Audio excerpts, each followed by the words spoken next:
Hello everyone, welcome to the Smashy Business Show. Today is Tuesday, 4th of February. I am Abdul Majid Awan and I'm Richard Fitzgerald. Good morning, everyone. And today's top headlines are very interesting. So we have a $11 trillion assets under management giant BlackRock. They're exploring plans to establish an office in Kuwait. Apart from that, Abu Dhabi's Taziz, which is a combination between ADNOC and ADQ. ADNOC is the oil giant and ADQ is one of the sovereign wealth funds in Abu Dhabi. They have awarded a 1.7 billion contract for UAE's first methanol plant. And apart from that, Meta has officially launched its AI assistant, Meta AI, in the MENA region. So we'll talk about all of that, but first of all, let's ask Rich, how did you find the Tawfiq Rehde interview? What did you find anything like enlightening from it? Tawfiq is an excellent communicator, and he's a good business person who's built something, a unicorn in a way, out of Brands for Less. They had a good transaction last year. Very impressive guy, very charming guy. Obviously, he spoke at SEF, Sharjah Entrepreneurship Festival, at the weekend.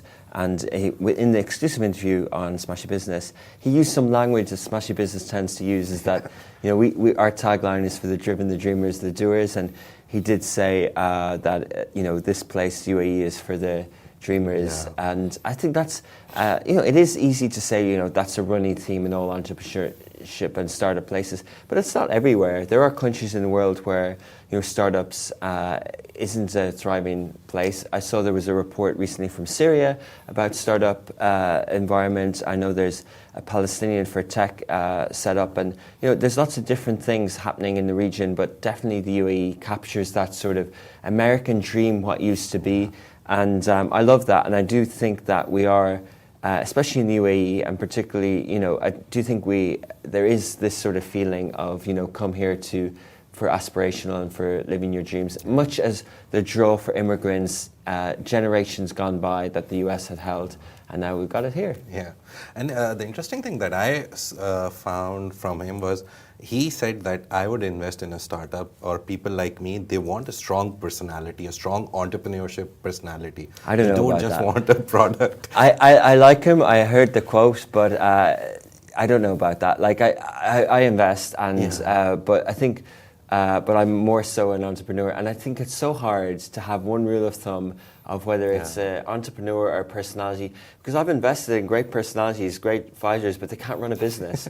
And, and they're too good at pivoting. They're too good at sort of coming up with ideas and not staying the course and delivering. And sometimes what I feel about this is that,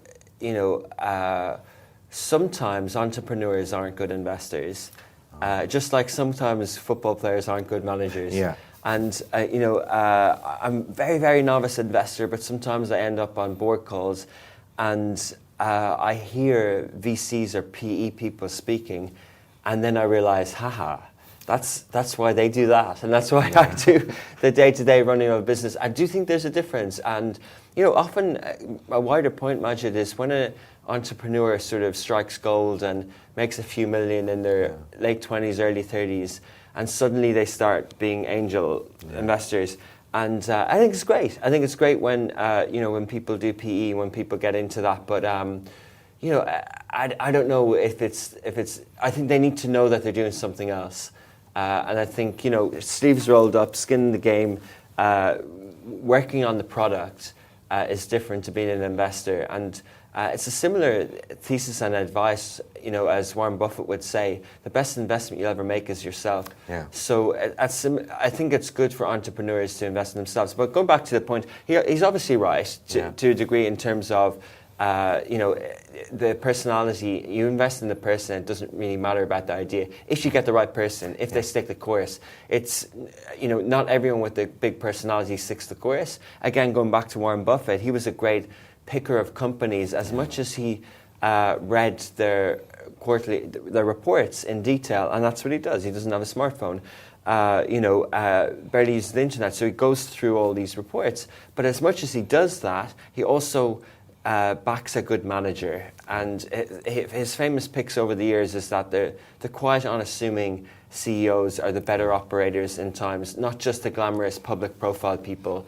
But obviously, Tufik is good at both because of the success and the bottom line that Brands for Less have done. And I think he was speaking from experience because he made a brand for himself on social media, and then everyone was like, and to be honest, I think some of the value that was later added to Brands for Less, everyone knew about the brand like 10 years ago when they started, like 20 years ago, but he added an extra flavor to it, like going to the mall on ground, giving $200 or 200 dirhams for if you could solve a riddle. So he added something, but I think he's talking from his own experience. And you're right, I guess, that depends on the case. And PR is so important in retail. You know, he's a retailer, and it's retail, and it's so important. Yeah. And there's an intrinsic value that's added, incremental value that's added with that personal brand, and I think he's a good mentor for people as well. Yeah. And you know, it's great that he's nice guy. Yeah, it's great that he's at these events as well. But yeah.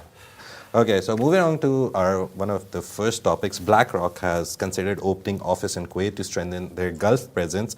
And this is the report that came by Bloomberg. They've quoted sources which are close to the matter, but they haven't named them because all the discussions are private and secret right now. But Larry Fink, the CEO of BlackRock, he recently visited on Monday Kuwait, and he met with the ruling Emir Sheikh Mishal Al Ahmad Al Sabah and Crown Prince Sheikh Sabah Al Khalid Al Sabah. And this was obviously reported by Kuna, which is the state-run news agency of Kuwait. And these guys are thinking of opening an office in Kuwait. The interesting thing, again, Rich, I think everyone is going to Dubai, everyone is going to Abu Dhabi, EDGM, everyone is aiming for DIFC, Riyadh, but Kuwait is an interesting pick out of Qatar, Oman, Bahrain, all the big countries that we have, even Egypt to an extent. Yeah, Kuwait has a history in the sort of Borsa. It was the original Borsa of the region, and so to speak, and it's got an interesting relation to capital and investment. Some of the best bankers in the region that I've spoken to, you know, a gentleman who works for Goldman Sachs is Kuwaiti. I've spoken to other people there. They've got big investment areas. You know, they've KIPCO, which own OSN. They've got different. They're strong in oil and gas and different types of medicinal gas companies, and you know, as on top of obviously the oil and the history, and then their links to the U.S. going way back to the Gulf War. There's a street named after the George Bush Sr. in Kuwait. So there's a lot of history there, and I was interested to read that Larry Fink. You know, the $1 trillion Kuwaiti sovereign wealth fund is an investment in BlackRock, and Larry Fink would go there to nurture that client at least once a year. So it goes under the radar, but it's not that much of a shock when you read between the lines. The fact that they're opening an office is very interesting. You know, Larry Fink speaks at the FII every year. He's on the opening panel, that sort of plenary panel in FII every year with His Excellency Yasser Al-Rumayyan and a few others, and he's obviously very prominent. But just, you know, people need to, you know, I guess, looking at how powerful the companies like BlackRock are, they own a lot of assets, and a lot of, you know, a lot of investments are linked to them, such as investments in the US, right, like 401ks, and a lot of people's pensions are linked to what BlackRock do, and in this case, sovereign wealth funds also invest in them. So, you know, when we hear of investments from Saudi into the US, sometimes it is this type of, do you put your money into an investment vehicle for the US? I guess what the irony here is the sovereign wealth funds are almost trying to replicate that in this part of the world. But I think it's a sign of good trade. Like, you know, you don't want to just, and you don't want all the money just to stay here. It's good that that money from this region invests in other things and vice versa. And I think it's great that he's been on a plane a lot to this region. I think that counts for me at least 3 times since November, if we count FII Abu Dhabi, and, you know, perhaps maybe on holiday as well. And here, obviously, working in Kuwait, so it's good to see. Yeah, I've seen that with BlackRock. It's a common phrase in the market that wherever BlackRock goes, you should go, because if they're moving into a market, it shows that they have confidence in the market, and the whole world will now look at that. So if they're going to DIFC, they already have an office. ADGM, they got the license, but they're figuring out the later details, and soon they'll open there. Riyadh, they have already an office. Tel Aviv, they have an office. That's interesting. That was interesting for me. But recently, you talked about FII Timbi. Yeah, I wouldn't have it. I don't know about Tel Aviv, because I think that part of the world now is just declining.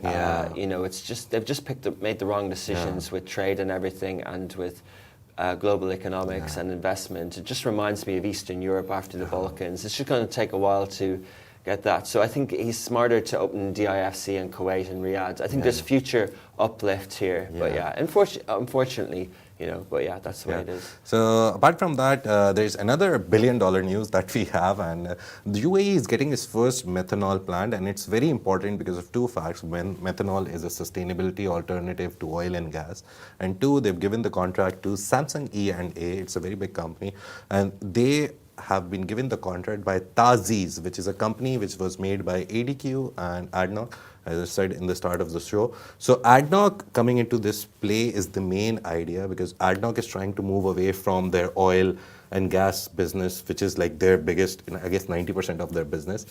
We recently did a report that they're also going into the petrol station real estate. They're opening more shops, selling more coffee and retail stuff. So they're building everything around now on non-oil investments. And methanol plant, 1.7 billion contract to build it, will be developed by 2028. It's a very good alternative gas. And I think UAE, the sustainability year, we saw 2023, 2024 as sustainability year, but it's still going on. It's just it's not announced. It's fascinating. I think partnerships are so interesting. I think what JVs and setting up vehicles like this, Taziz, what does Taziz mean? But basically setting up these vehicles is interesting. And also bets on different types of gases work as well. Like, people didn't really pay attention 20 years ago when Qatar were making bets and like liquid nitrogen gas. And then it became one of the main reasons why it's such a profitable, such a lucrative, such a wealthy nation. And I think things like this are super interesting. And also it goes back to the point about plants, manufacturing, energy. The more investments in these areas, and I really like the fact that it's not that far away as well. So methanol is a versatile chemical, a wide range of applications, serving as feedstock for producing formaldehyde, a lot of acids which are mainly used for building plastics, but it's utilized as a fuel and energy source, particularly in the transportation sector. So it's like a sustainable alternative. And we'll see what happens with this as soon as the plant starts. There's a number, it says the global methanol market is projected to reach $38 billion by 2028. And this plant specifically has an output of 1.8 million tons of methanol. That's a lot as soon as it starts working in 2028. So as soon as we get more updates and everything, we'll give it to you, obviously, on Smashy Business. And it's two global brands, isn't it? Samsung and E&A. Samsung. So ADNOC and ADQ, one of the biggest sovereign wealth firms, ADQ, again chaired by Sheikh Tanoon. You can't talk about anything Abu Dhabi without talking about him. He is the main guy of Abu Dhabi. He's the main His Excellency right now. He's been meeting with great people. What's up with that? I think it's great that one of the leaders now, apart from the UAE president, has become prominent with other people as well. I just wanted to discuss that, like how important it is to have another person. We have the prince. We have the succession. It's also the respect that the Western world is now showing to Arab business people and Arab leaders. I really like it. There was a photo with one of the crown princes in Dubai yesterday and a German representative. I should have the details, but it just I think the tables have turned a bit in the last 100 years. I'm listening to a book at the moment all about negotiations around after the First World War. And there was King Faisal of Syria initially at the time, Saudi, and then he was in Paris. And they were just never really welcome to the negotiation table. It was always the French, at the time, leaders like, Wilson and Clemenceau and Lloyd George, and at that time, 100 years ago. But basically, the Arabs were never fully welcome. And now what's really impressive when these photos go out, it's kind of like, well, we're hosting, the majlises are nice. It's very impressive for these esteemed people in their countries to come for important meetings. And then what's also gets on the back of it is huge contracts get dished out. Like if Samsung is signing, Samsung are part of a $1.7 billion contract, that's not insignificant to them, and in Korea or wherever, that's not insignificant that they're winning a huge contract in the UAE. So I think this is a really, it's business through capitalism, it's diplomacy and politics through capitalism. I think it's really impressive. And the Arab leaders, we sent out a picture of His Highness Sheikh Hamdan. That was like very interesting. Just hosting the Amazon CEO casually in a cafe. Before that, Sheikh Tanoon met him. Everyone. So we've seen whoever comes to the region, he meets there. Yeah. So that's a great part, that there's no security issue. They can just sit in a cafe and have a casual talk. It turned out that we asked the people who sent us. They sent us exclusively to Love and Dubai and Smash Your Business. From the government, that we asked them which restaurant, and they said we better not say. And then a few days later, the restaurant shared a photo of San Sheikh Tam, who always politely allows a photo of him with the chef, because it's really endorsement of the culinary scene as well. But it's an Australian grill house on Jumeirah Road if anyone wants to go for a good steak. But good enough for Sheikh Hamdan and good enough for the CEO of Amazon. And lastly, and quickly, to be honest, Meta has officially launched its AI assistant, Meta AI, in the MENA region. The most important thing about this is that Arabic language has been integrated into Meta AI now. So on your WhatsApp, on Messenger, and on other platforms, all the other Meta platforms, you can now use Meta AI officially in the MENA region. So the first rollout countries are UAE, Saudi Arabia, all the big players, obviously. And then eventually it will be rolled out to Jordan, Iraq, and all the region as well. So it's interesting that Meta took some time to come to this region. Maybe they were just like planning the Arabic part and then coming back. Yeah. They announced it around 2023. That's what I know.